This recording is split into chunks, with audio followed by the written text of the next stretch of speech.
Hey guys, Bear Grylls here with some top desert survival tips about how to stay alive if you're lost or you're stranded in the heat of the desert. I'm here with great buddy, ex-Royal Marine, ex-policeman, one of our filming crew, Scott Heffield. We've been on many adventures over the years. We have learned a lot of these lessons through failure. Here's the sum of all our knowledge. I've travelled with Scott all over the world, some of the toughest deserts out there.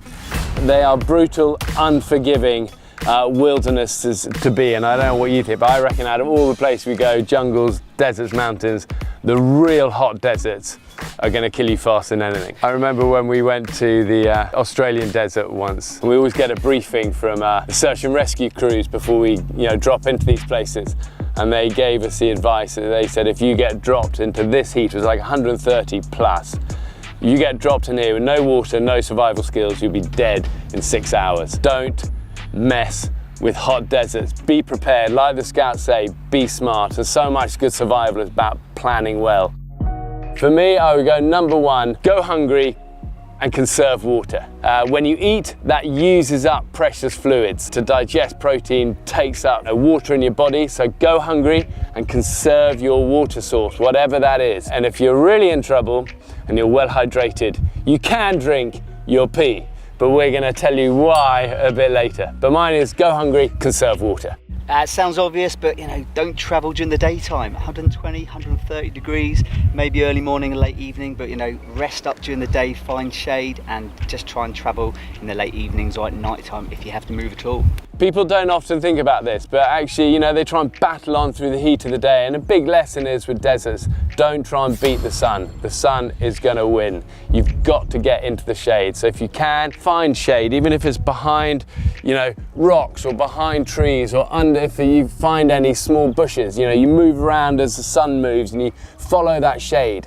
I always remember this thing of 25 and 25, which means if you dig down 25 centimeters into the sand, the temperature will be about 25 degrees. So it can be super hot outside, but if you dig down, that cool of the ground, the cool of the sand, once you dig down, is going to keep you cool. And you can even dig like a coffin-shaped thing where you size your body, dig it out, get down, stay cool, and then move in the night time.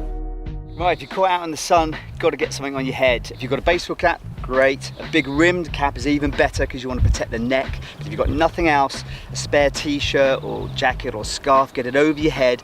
And even if you can't wrap it around your face, try just to put it baggily over your head so that it shades you and keeps you cool if you can. Got to keep that sun off your head and neck. Let's look at the way that nomadic tribes survive. Loose, layered clothing and that cotton, and the air circulates and takes that heat away.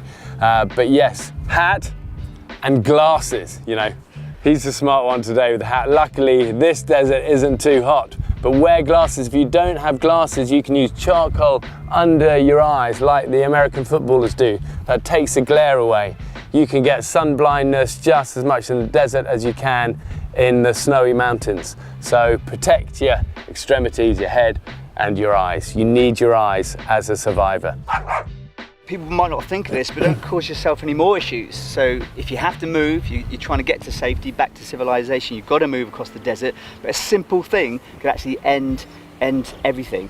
Too much sand, down your socks, down your shoes, it's going to rub, it's going to cause sweat rash, it's going to cause blisters. It sounds ridiculous, but your journey might finish because you've got infected, big, wide open blisters because you haven't looked after yourself. So even in the desert, stop, empty your shoes out, try and keep the sand from rubbing and causing abrasions and injuries. Don't want another issue apart from the heat, apart from the sun and the sand and the terrain, it's one less thing to think about. Yeah, I think for those people who know about desert marathon running, blisters is a key thing. As every soldier knows, you've got to look after your feet primarily. And sand and sweat, moisture is an absolute brutal combination. You're going to get blisters really fast. People wear sand gaiters over their trainers so it comes up here and it stops the sand going into your shoes. But the thing is about blisters is act early. Don't try and be a hero. Think I can feel a blister, but it's okay, I'll push on. Because later in the day it's going to be bloody, weeping and horrible. And I know that from Foreign Legion days. The sand and blisters is a painful combination. So act early. If you think you've got a hot spot, get your shoes and your socks off, cool the feet, air the feet, dry the feet, get out the sand and carry on. I think really key advice for people who are driving across deserts in their cars, just remember, if you ever break down, don't leave your vehicle and try and walk off to get help, because there's so many stories of people doing that, and they set off and they think it's only 5 miles to the nearest town and I can take a shortcut from the map, and if I cut across the desert here, you know, I'll find the town. And they totally underestimate how debilitating the real heat is. And then, you know, they either are never found or their corpse is found, you know, days later. So the advice is, if you break down, stay with your car. Get in the shade outside of the car. You know, you can move around as the sun moves, but stay with the vehicle and try and flag down help. I promised I would finish this episode with drinking your own pee, whether it's a good idea or whether it's a bad idea. And here's the thing, I get a bad rap for somebody who drinks their own pee.